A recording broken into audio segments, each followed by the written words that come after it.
अस्सलामु अलैकुम रहमतुल्लाहि व बरकातहू। सामाईन हजरात,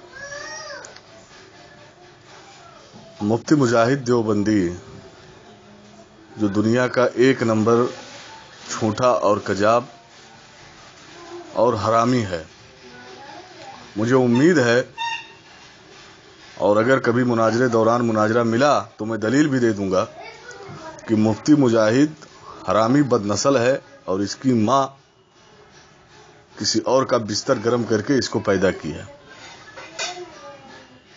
मुफ्ती अख्तर रजा मिसबाही साहब ने एक वीडियो अपलोड किया था यूट्यूब पे, जिसमें आपने ये बयान दिया था कि अगर तुम्हारा सहूलियत नहीं है सरजमीनी हिंदुस्तान में आने की, तो हिंदुस्तान की सरजमीन पे तुम अपना कोई मुनाजिर अपनी तरफ से मुखातिब कर दो और बात उससे हो जाएगी।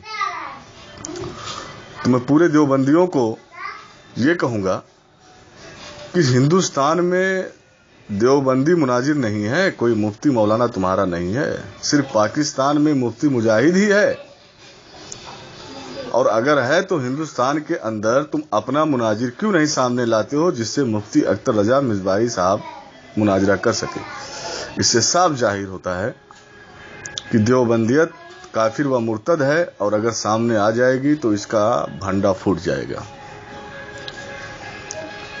मुफ्ती मुजाहिद ने वीडियो क्लिप बना के अपलोड किया, जिसमें एक लाइन से तमाम उलमाए किराम को का नाम लेके ये कहा कि मैंने इसको शिकस्त दी, मैंने उसको शिकस्त दी, जबकि ये हमारे उलमाए किराम के जूते को भी शिकस्त ना दे पाया अभी तक, और हमारा जूता इसके गर्दन पे बना हुआ है। आगे ये कहता है कि सबसे बड़ी दलील यह है कि बरेलवी ने कहा कि तुम गैर मुकल्लिदों से मुनाजरा करो। कहने वाला कोई और नहीं था, मैं था, इंसान अली शाह अल मदारिक सुन्नी हनफी बरेलवी। मैंने इस बिना पे कहा था इससे कि गैर मुकल्लिद मौलवी अबुल हसन उमरी ने एक मैसेज किया जिसमें यह लिखा था कि फिक्र मुसलमानों के अंदर फूट डालती है। मैंने जब इसके ऊपर से बात करना चाहा तो बदबख्त ने यह कहा कि मैं तुमसे बात नहीं करूंगा, और मुफ्ती मुजाहिद अगर बात करेंगे तो मैं उनसे बात करूंगा। फिक्र हनफ की तरफ जो आपको मंसूब करती है, ये सोचते हुए मैंने मुफ्ती मुजाहिद को कहा कि आप ही बात कर लीजिए और आपके पीछे मैं खड़ा हूं, समझ लेना आप नहीं, मैं बात कर रहा हूं।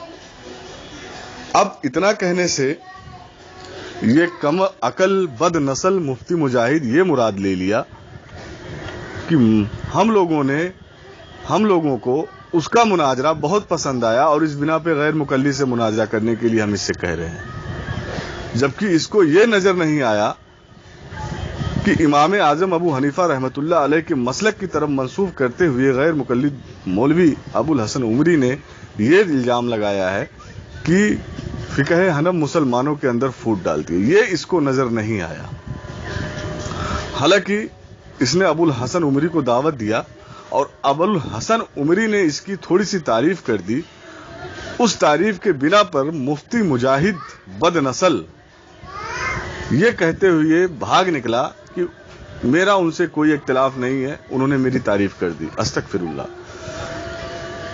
अब मुझे बताओ सामाईन हजरात, ये देवबंदी फिक्र हनफी है, फिक्र हनफ से इमाम आजम अबू हनीफा रहमतुल्लाह अलैह के मुकल्लिद हैं या फिर अब्दुल वहाब नजदी के मुकल्लिद हैं? अब आप ही फैसला करो। और इससे ये कम अकल ये मुराद ले लिया कि इससे कहा गया और ये समझ बैठा कि इसका मुनाजरा हमें ज्यादा पसंद है, इसके लिए हम इसको गैर मुकल्लिद के रद में ला रहे हैं। आखिर मुफ्ती मुजाहिद साहब, ये आपकी गलती नहीं है, आपके अकल के बारे में और आपके बेहयाई के बारे में आपके वलमा ने 100 साल पीछे ही बता दिया था कि तुम्हारी अकल कैसे होगी और तुम बेहया किस कदर से होंगे। तो सुनो, शाह इस्माइल देहलवी ने कहा कि इंसान छोटा हो या बड़ा, वो चमार से भी ज्यादा जलील है। शाह इस्माइल देहलवी के عبارت پہ عمل کرتے ہوئے سچ میں مفتی مجاہد تم چمار سے بھی زیادہ جلیل ہو۔ اشرف علی تھانوی نے کہا کہ عوام کا عقل مثل گدھے کے آلے تناسل جیسا ہوتا ہے، بڑھتا ہے تو بڑھ جاتا ہے اور جب گھٹتا ہے تو پتہ ہی نہیں چلتا کہا گیا۔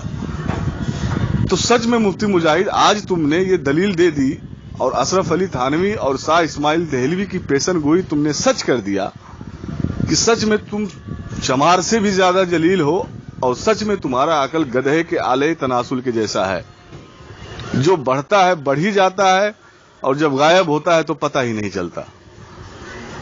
تو میں تمام سامعین حضرات سے یہ کہوں گا کہ اس چٹر باز فرائیڈے باز مفتی مجاہد کو اب میں چیلنج کرتا ہوں کہ حسام الحرمین کو ہمارے اکابرین ہاتھ نہیں لگائیں گے۔ مفتی مجاہد، اگر تیرے اندر تیرے باپ کا جائز نطفہ ہے اور تیری ماں کسی اور کا بستر گرم کر کے تجھے نہ پیدا کی ہو تو سہارنپور ادارہ دیوبند بہت بڑا ہے، اس میں سے تو ایک مفتی بھیج دے یا بول سہارنپور میں ہم چلے جاتے ہیں اور اپنی طرف سے تو مناظر تو مخاطب کر لے اور اس سے ہم مناظرہ کر لیتے ہیں، یا تو پھر تو یہ کہہ دے کہ سہارنپور ادارہ دیوبند میں کوئی مفتی اور عالم ہے ہی نہیں، سب جاہل ہیں اور ہمارے نزدیک ویسے بھی پوری دیوبندیت جاہل ہے۔ اگر تو یہ کہتا ہے تو پھر تجھ سے مناظرہ ہوگا، اور اگر تجھے نہیں معلوم ہے اگر وہ عالم ہے تو پھر ان کو تو ہمارے سامنے لا کے کھڑا کر دے۔ اگر تیرے اندر تیرے باپ کا جائز نطفہ ہوگا تو تو ایسا کرے گا، اور سچ میں اگر تو حرامی ہوگا تو ایسا نہیں کرے گا۔ مجھے امید ہے تو مر سکتا ہے، حرامی ہونا قبول کر سکتا ہے، مگر تو اپنا مناظر ہندوستان میں مخاطب نہیں کر سکتا، اور تو مکمل طور پہ حرامی بدنسل ثابت ہوگا۔ میں اپنی تقریر یہیں ختم کرتا ہوں، اور انشاءاللہ اگلے آڈیو میں میں اس کی کتاب سے اور اس کے کتاب سے اس کے علماء اکابرین کو کافر مرتد ثابت کروں گا۔ وما انا علی البلاء۔ السلام علیکم ورحمۃ اللہ وبرکاتہ۔